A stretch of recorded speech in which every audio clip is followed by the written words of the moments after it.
So let's go up a step in mineral exploration. I guess I have always says you need to look for a mineral system. Everyone in generality talks that look for the mineral system, and therefore you have the potentials. Comparatively, the Gwalar is not creating a lot of mines.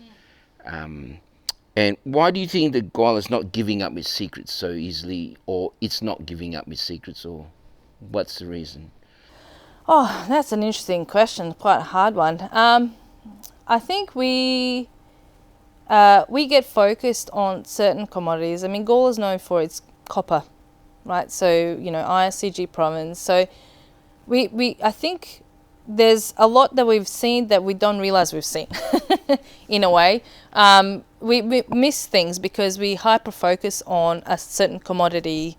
The other issue with Gawler, as you know, and I think probably WA would be the same in some parts, is that it's so remote. So infrastructure is not there. And to make a deposit economic, you really have to have that infrastructure in place in order to be able to extract that. So it's a high risk project for an exploration company to go into the areas that have been underexplored and to go and try and find something without having the infrastructure in place in the first place. So I think partly that, but also partly because we overlook things because we hyper focus on certain things, like with ISCGs, everyone's copper, gold sort of province. That's what we're targeting when most companies go in and target. But I think that's changing now.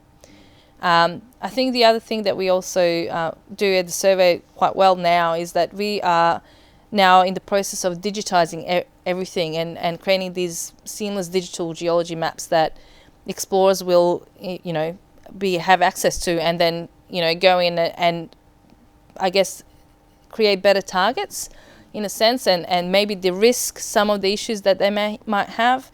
So I think in that sense, we've improved a lot, and we're improving every day in offering that. And hopefully now with the, critical minerals, I think a lot of companies are now realize that they've missed things in the past. Say you're looking for uranium, but then there's a chock-a-block full of rare earths, but you didn't care about that at the time. I think that's changing now. I think we're going to see Gawler becoming a bit more open in the sense that there are a lot of mineral systems. It's hard to know why we haven't found the big one, like, the Olympic, the massive world-class deposit yet.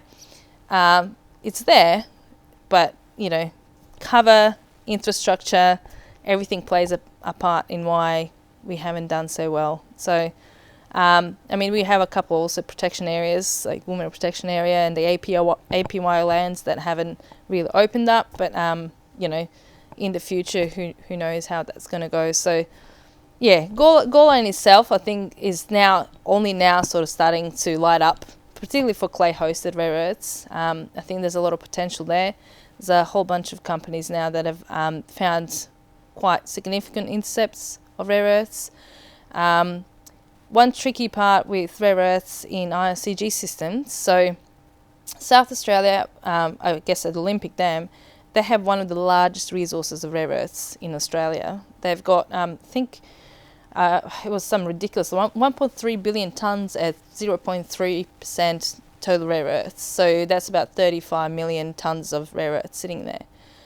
The trouble is that processing is very, very tricky and quite uneconomic for BHP at the moment, partly because the mineralogy is so complicated. And this is, I think, something we really overlook with rare earths, is that mineralogy is key. You really want a sort of monomineralic deposit. One mineral, ideal, and that's it. Whatever it is, I'm sure we can find a way to get rare earths, but as long as it's one and it's easily beneficiated and you can do that.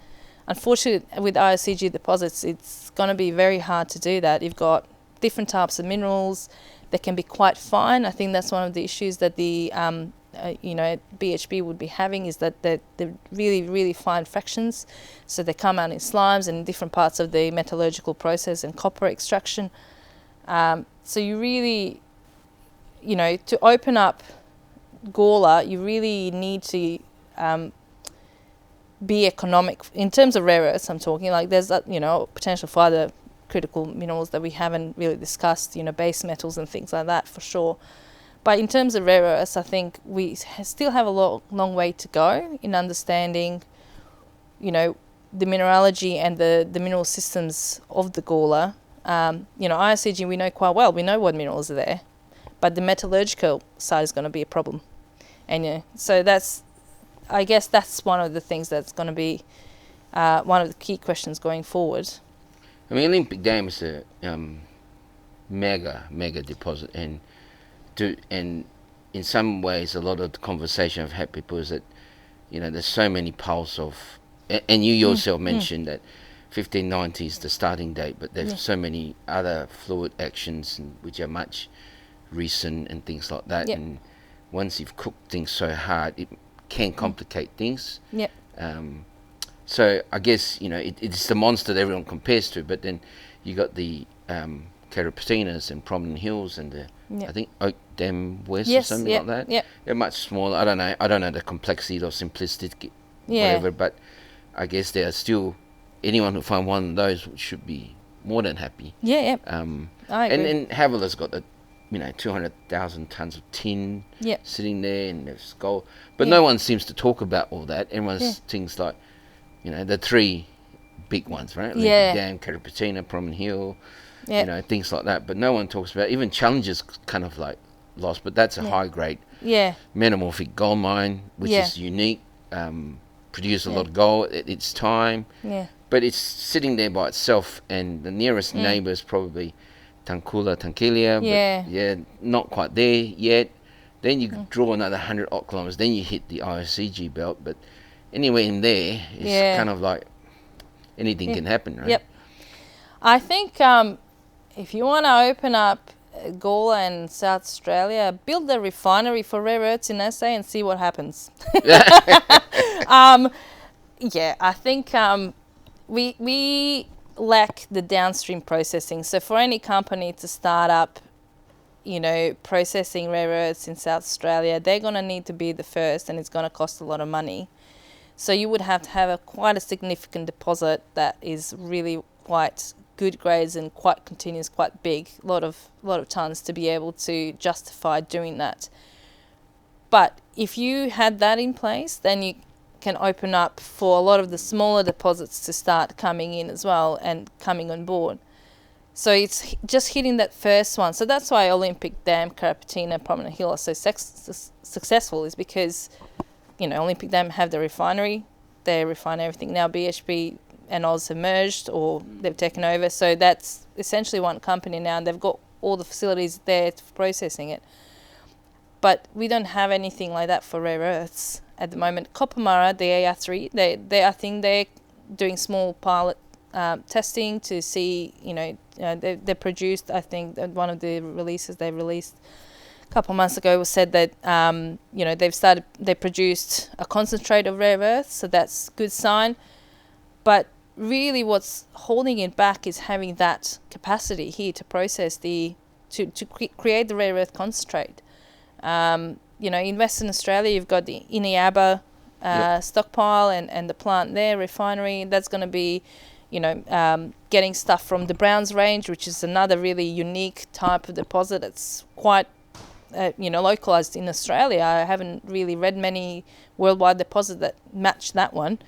But it's, again, monomineralic, with xenotime being the main mineral. So I think that's kind of the hold up a bit here in South Australia and kind of the eastern states, really. We, everything's...